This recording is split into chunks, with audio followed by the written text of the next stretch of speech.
Hello guys, I welcome you all to my YouTube channel Hope RBI. Well, it's been a while since we connected over YouTube as well as on Telegram. As you guys know that I was preparing for various examinations, and because of that I was not able to contribute as much over Telegram as well as on YouTube. I know many aspirants who were preparing for RBI Grade B examination this year. They were hoping to get a discussion regarding the Phase 1 examination, the GA portion, and the Phase 2 examination. And I sincerely apologize for not being there at that particular point of time. And I hope that I would be able to make it up to you guys by being more regular over YouTube channel or over Telegram channel. So I have shared my result status of RBI Grade B with you all on the community tab on this YouTube channel as well as over Telegram channel. You can check it there, and I've also shared my scorecard as well. So today in this particular lecture I'm going to talk about some of the key takeaways that I have jotted down regarding the general awareness section of RBI Grade B examination. This year's examination was one of the toughest examinations ever regarding RBI Grade B, and the cutoff is basically the lowest in the history. So many aspirants were wondering that GA, it is totally shocking, we would say, and how we can basically conquer GA in this particular examination. So I'm going to talk about some of the key takeaways from 2023 paper, and I will talk about the ways through which you guys can prepare for GA portion more effectively for the next year's examination, because it is not an easy ride for GA now. It's very difficult and you have to prepare likewise. So let's talk about the phase 1 GA. First of all, the myth of phase 1 GA segregated with phase 2 GA, that is going away now. You have to prepare GA as a whole entity considering the syllabus of RBI Grade B for phase 2 as well as phase 1 GA that you are required to do. Everything is needed to be done as a whole entity rather than segregating it in phase 1 and phase 2. I also talked about this particular thing when I had shared my strategy of RBI Grade B preparation back in 2022. The same thing is basically giving a testimony here as well, because in phase 1 examination the first takeaway that I took basically is GA is extremely lengthy. All the questions which I encountered, my shift was second shift, all the questions which I encountered in the GA portion, they were extremely lengthy, and I have heard that all the questions of GA which the students encountered in shift 1 also, they were also very lengthy.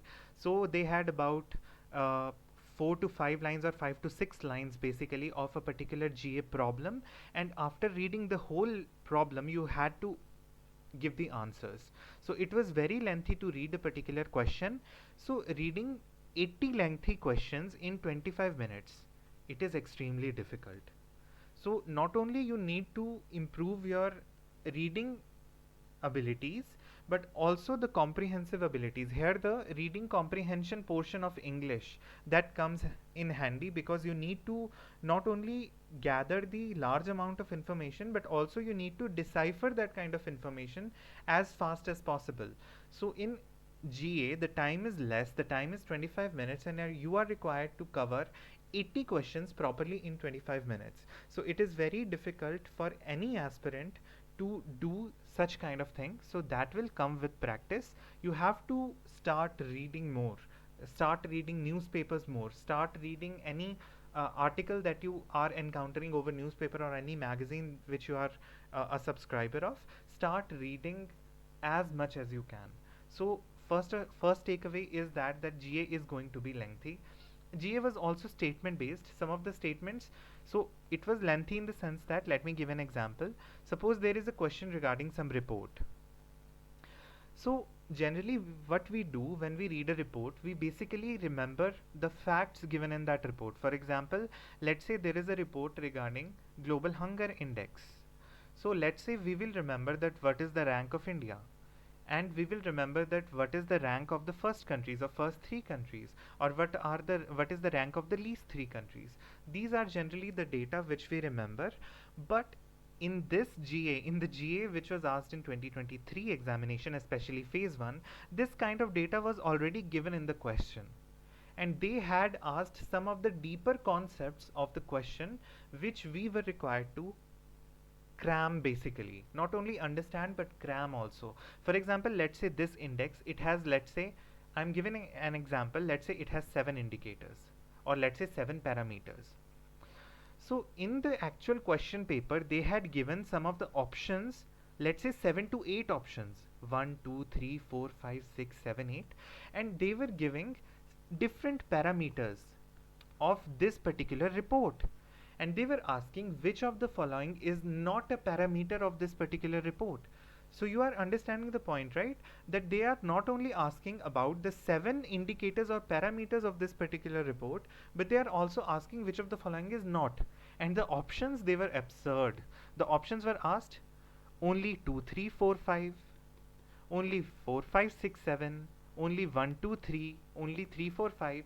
So not only you are required to understand or to cram the basic fact of that particular report, you also need to cram the basic indicators or the parameters of that report. And not only that, there was a question regarding the financial inclusion index in the GA portion in my shift, and in that there are basically 3 parameters, and they had asked the weightage of those parameters as well.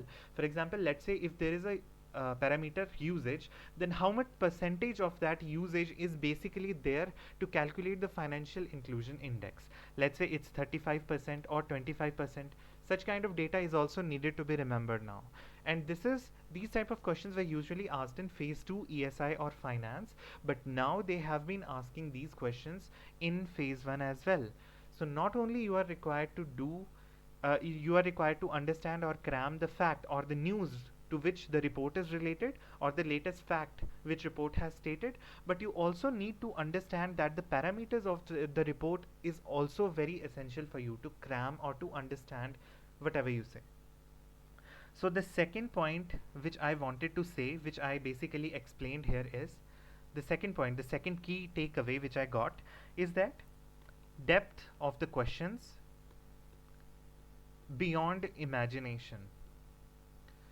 There were some questions which were really absurd, I would say. There was a question regarding cricket in my shift. I'm not basically a sports fiend, so I'm not that much into cricket or any kind of sport. So whenever I read some of the miscellaneous GA or whatever, I try to cram things rather than understand things, or rather go into the background of those particular things. But in my shift, there was a question regarding, let's say there was a fact, there was a match between India and West Indies, and India had won that particular match recently. So as a GA aspirant, what would I do? I would remember this fact that yes, there was a match between India and West Indies, and India had won that particular match. The question in the question in actual examination, that particular statement was already given in the examination, and they had asked that there was also a similar kind of match in 1965 between India and West Indies, and we had to tell that by how much wickets or by how much runs India basically won that particular match against West Indies. How am I supposed to remember this kind of fact of 1965? If it is mentioned in a particular newspaper, that is why they might have also included this particular kind of question, but I don't think that these kind of questions could be asked in the examination, but they did. This was a depth which was beyond imagination, which was not basically required in such kind of questions, but they had asked this kind of question also.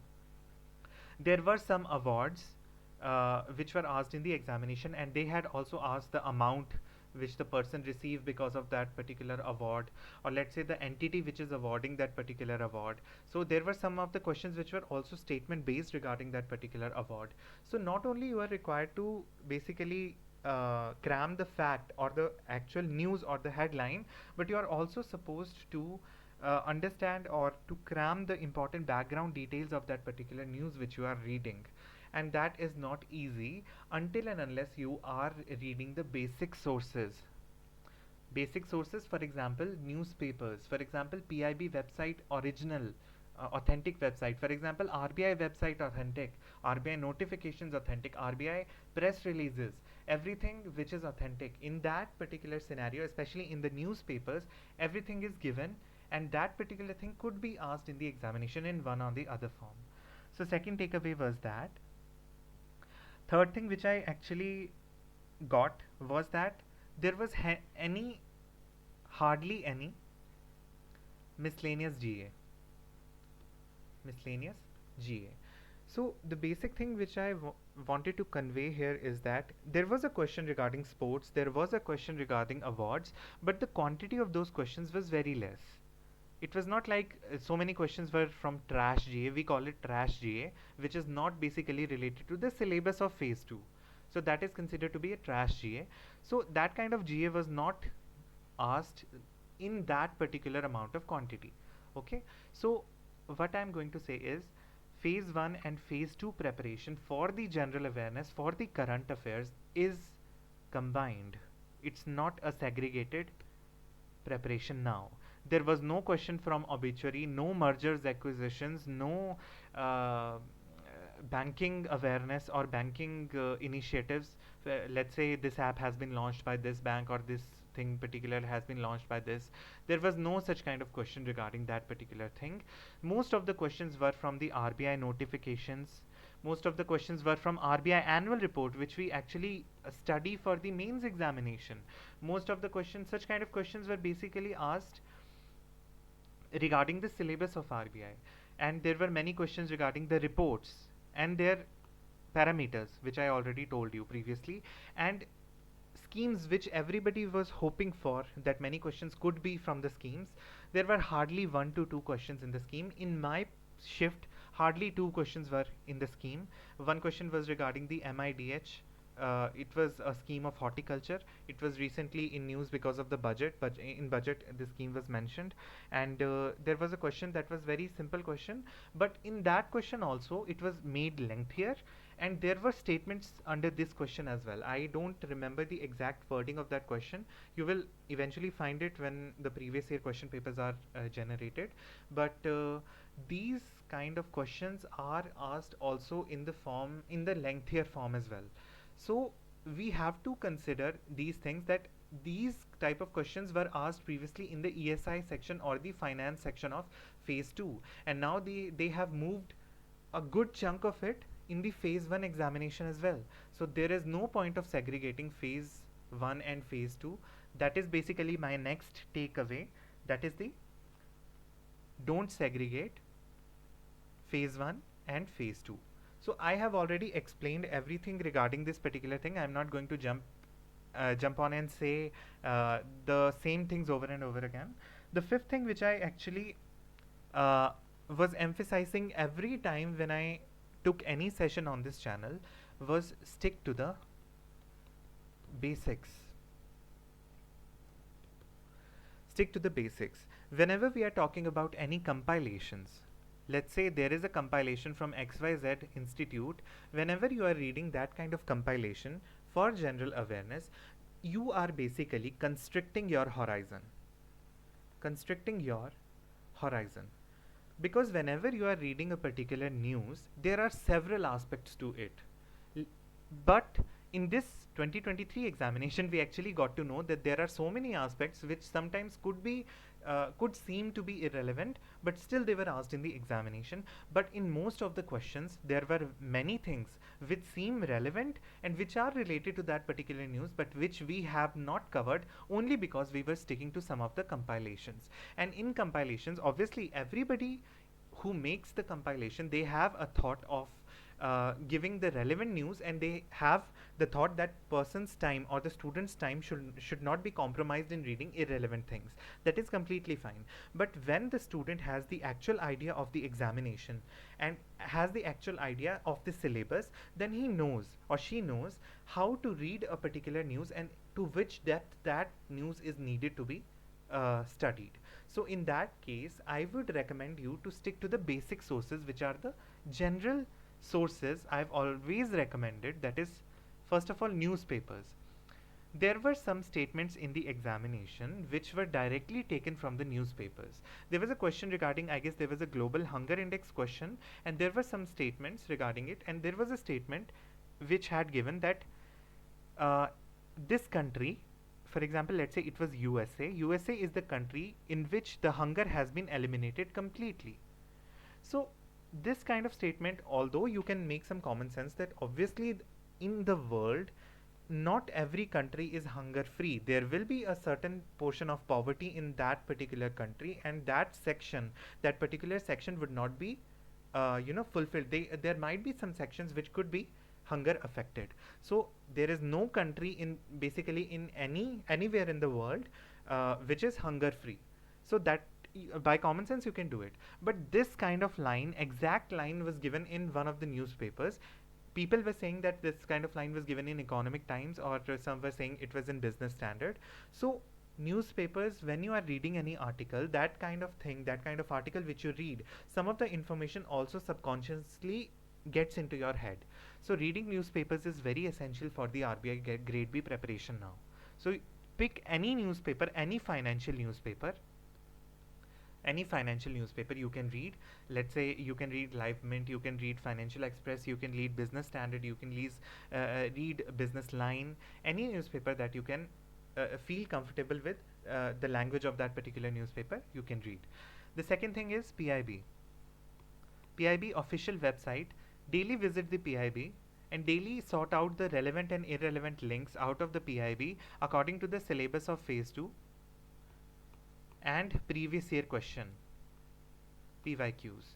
Previous year questions are very much important. 2023 paper will be out soon. 2023 previous year paper will be out soon by various organizations. So you can download those papers and you can analyze those papers, the depth of the questions, and after that visit the PIB and you should take out the important information, take out the important links from that particular day and read that, or you can download the PDF of that and underline, or you can make your own notes, whatever you feel comfortable with. The third thing is RBI website. Visit RBI website daily, and in that particular thing what you can do is you can search for RBI notifications and RBI press releases. Both of these things are very, very important, and if you find that syllabus specific notification or syllabus specific press releases are released at any day, just download that PDF and read that PDF. And if you find any term in this particular document, let's say RBI notification or RBI press release, which you are not able to understand, just go to Google or go to YouTube, just search for that particular term and understand that term. There is a plenty amount of time for you to prepare, so don't worry about anything. If you don't have the concepts well prepared for the examination, you can definitely prepare them at the beginning of this particular phase, which is right now. You can start right now for the 2024 examination. This particular thing is very much important. Fourth is schemes. For schemes, you have to visit the ministry websites. You have to understand some of the important things, that schemes in phase 2 are case based.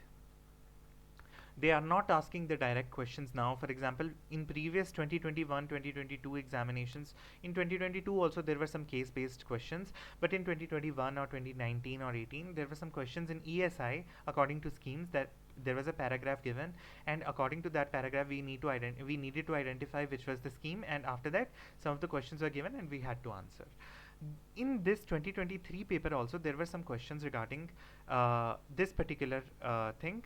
There were some questions as per the paragraph, and you need to identify that particular scheme, but the questions that were given under that particular scheme were case based. For example, Ram is a person who is 23 years old and who had an accident, who is working in this particular industry, and according to the scheme which we are talking about in this passage, how much amount he will be able to get. So not only are you you should be familiar with the features of that particular scheme, but also you need to implement that scheme in real life scenarios. So that kind of thing is basically helpful when you are familiar with the features or the concepts of the schemes, as well as some of the latest data which could be given in the paragraph for you to identify that particular scheme. So for schemes, I would recommend you to not only visit the ministry websites or PIB for genuine information or for the latest information, but also try to read some of the guideline documents of some schemes. For example, there is a scheme, there is a scheme known as the Pradhan Mantri Jan Dhan Yojana. go to the ministry website and find out if there is any guideline document related to Jan Dhan Yojana. You don't have to read the full document, just emphasize on the features and emphasize on the beneficiaries or the major important things which you are required to know, the basic things which you are required to know, and cover all those things from that particular guideline document, and cover the current aspects through PIB websites. Also, there might be some of the compilations of schemes, you can refer that as well, but for your own preparation, for your own for not missing out on important information, do visit PIB website related to that scheme or ministry particular to that scheme. For example, if you are reading Jan Dhan Yojana, if you want to read some of the latest data or latest news regarding this, just search PM Jan Dhan Yojana PIB 2023. Just search this. If any latest link is there, just read that link. If important information is found, just write down that important information in your notes, or let's say copy and paste that screenshot into the digital notes which you are making, whatever you feel comfortable with. So this is basically your general awareness portion. The last thing which I wanted to say is reports, very very important, because in phase 1 many reports were there. Some of the ESI reports were there, some of the RBI annual report was there, then FSR was there. There was 1 to 2 questions regarding FSR, and it is very important for you to do the RBI specific reports from the original document itself, because there were some questions which were thought provoking regarding the annual report. There were some direct questions, but there were some statement based questions as well, so they were a little bit of thought provoking, which you could have attempted if you had read RBI annual report.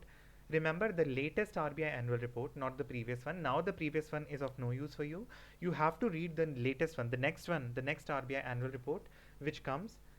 You have to read that particular report for your examination. Also the financial stability report, the latest one. You have to read these reports very carefully, and after reading these reports, just make notes out of it, or underline the important things, or highlight the important things digitally. If you make digital notes, that's well and good. If you just underline and just do it over the PDF, that's also completely fine, whatever suits you. I recommend underlining and writing whatever I can in the PDF itself, so that would help as well. In case of ESI news, for example, in case of ESI reports, for example, reports regarding hunger, reports regarding poverty, reports regarding education, reports regarding various topics which are given in your syllabus, you must refer newspaper articles as well. Because not only the report from whichever source you are using, you are doing your report. Let's say if you are doing Affairs Cloud daily, and in Affairs Cloud that report is given, you can do that, but also try to find out some of the newspaper articles with respect to that particular report. For example, if you are doing, let's say there is a report regarding labor from ILO regarding various laborers in the world. Let's say there is a data, some data is changing or whatever. You need to read that report. If it is given in Affairs Cloud, then well and good. If it is not given in Affairs Cloud, you have to search for the newspaper articles, because you know that labor policy is given in your syllabus, and this kind of report could be important for your examination. So for that, you have to consider the newspaper articles and the details which are given in the newspaper itself, because direct questions could be asked from the newspaper itself.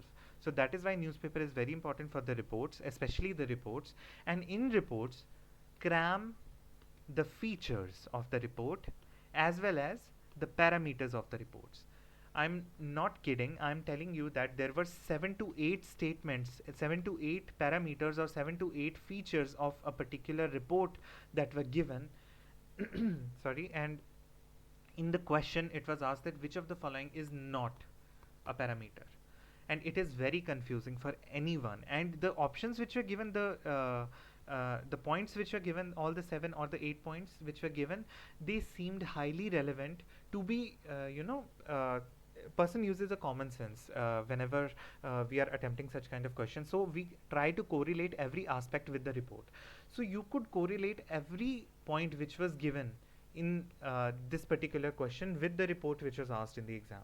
So please, you have to consider cramming everything, cramming every portion, every parameter which you read of a particular report.